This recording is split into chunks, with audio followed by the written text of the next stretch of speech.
Good morning, Celine. Good morning, Ma'am Krishna. Okay, Celine, can you tell me about yourself? I am celine Magno, single, and I am an honest person and I work hard. Okay, I have a few questions for you to answer, so let's start, okay? Yes, ma'am. Why do you want to work as a maid? I choose to work as a maid because I have tried and I experienced already to work as a household helper.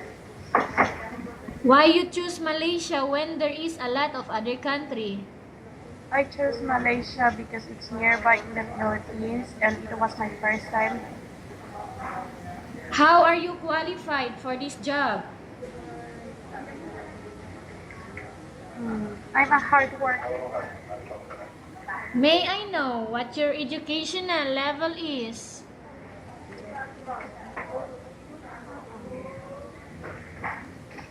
I'm an I am an undergraduate in Y- college. And Undergraduate and college? yes, ma'am. Okay. What is your recent working experience? I work as a nanny. What do you mean? I work as a nanny. I took care of infants, baby. Babysitter, okay. Yes, Have you worked abroad before? ma'am. No. Do you have experience of taking care of elderly? Yes, ma'am.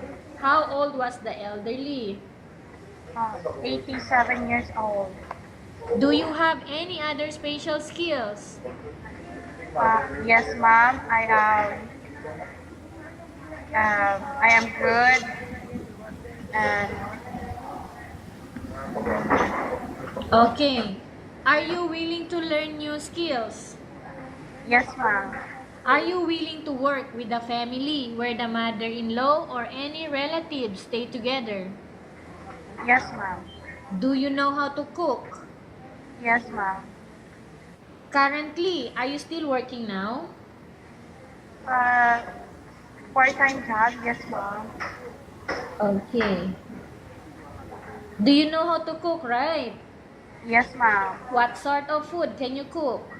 Filipino food, and I'm willing to learn what would my employer nationality is. Okay. Are you aware that you will have to do washing, cleaning, ironing, and cooking? Yes, ma'am. From all the house chores like washing, cleaning, ironing, and cooking, which do you like most?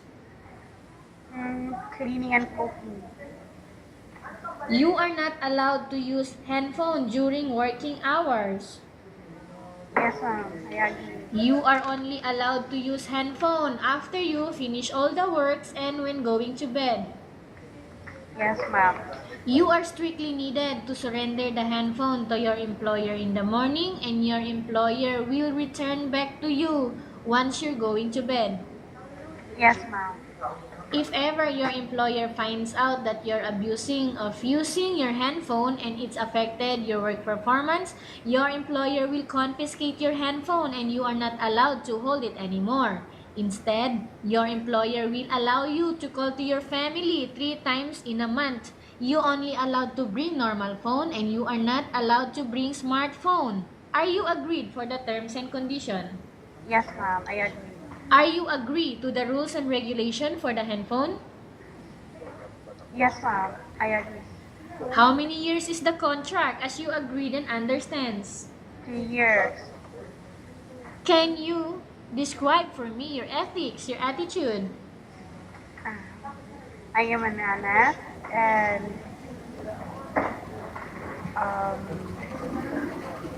I have experienced that people are like how I treated them, and I was a humble person. How can you assure to us that you will work hard in Malaysia? I woke up early in the morning and I can stay over the night when was my employer and still woke up. until you could tell me that I can go to bed. Can you promise not to use the telephone without the permission of your employer? Yes, ma'am. Can you promise not to put on makeup but to dress properly while work? Yes, ma'am. Can you promise not to invite friends and relatives without the consent of your employer? Yes, ma'am. Can you promise not to ask for advance salary from your employer under any circumstances? Yes, ma'am. Do you really understand of the rules and regulation of the agency? Yes, ma'am. Do you pay any placement fee for you to come to Malaysia to work as a maid? No, ma'am. Do you have any history of sickness, breast cancer, or any other illness? No, ma'am. Have you suffered from any skin diseases, allergy, or physical defect? No, ma'am. Okay, do you smoke? No. Have you undergone any operation? No, ma'am. Are you medically fit? Yes, ma'am. Are you in any medication? No. Are you allergic with any food? No, ma'am. Are you preferred to work for the employer of any race? Yes, ma'am. Are you preferred to eat the type of food taken by your employer? Yes, ma'am. Are you afraid of being left alone in the house? No. Are you afraid of dogs or other pets?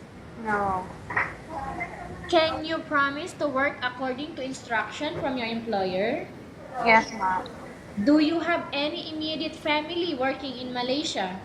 No, ma'am. Okay, Celine, Yes, ma'am. we have finished our question section. Let's go to case study. I have a case study for you and I want you to answer me truthfully, okay? Yes, ma'am. Upon arrival in Malaysia within 6 months only, if ever any of your family members passed away, what will you do?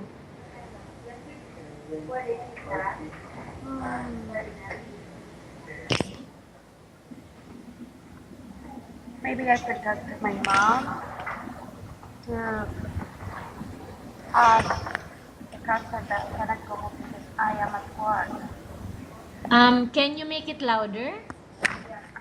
I would try to give a call to my mom and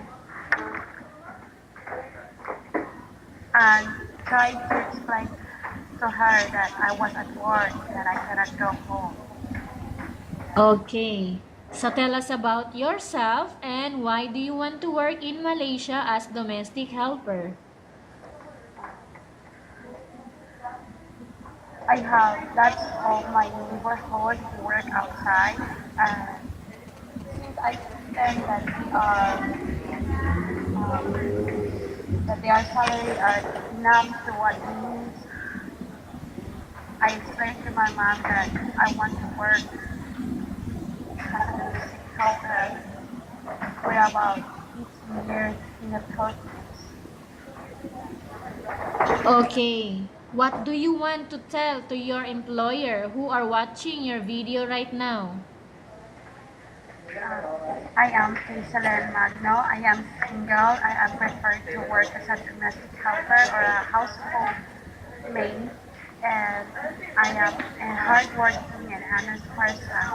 Thank you. Okay, thank you very much, Celine. We will update to your agency if there is any selection made by the employer.